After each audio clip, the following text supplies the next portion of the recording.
Whereas, ganun lang po ako. Simple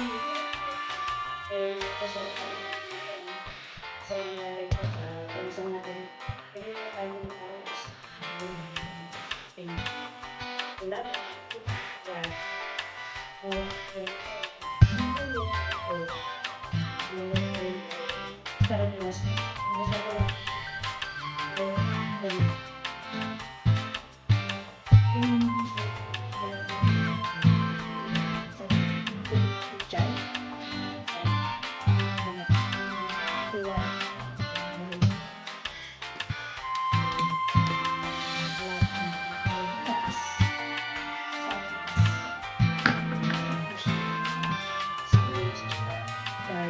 Doon ako nilalagay ng kain.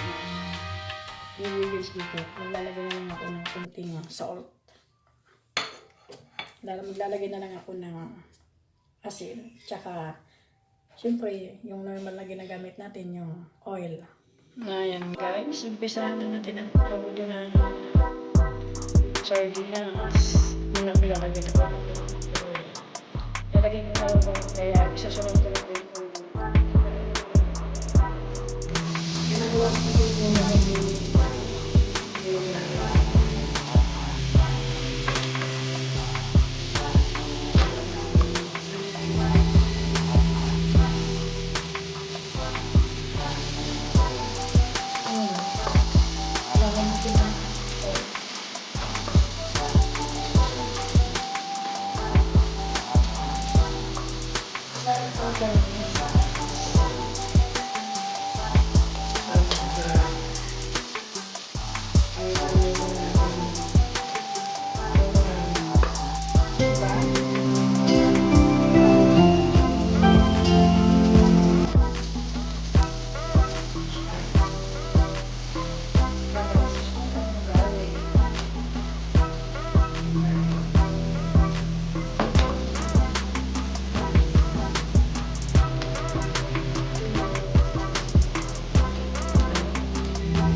natin na may halong pichay. Kumulo na po siya, kaya okay na po ito. Hindi ko po masyadong lulutuin itong pichay. Ayan guys, luto na po itong pichay. Sardinas na may pichay.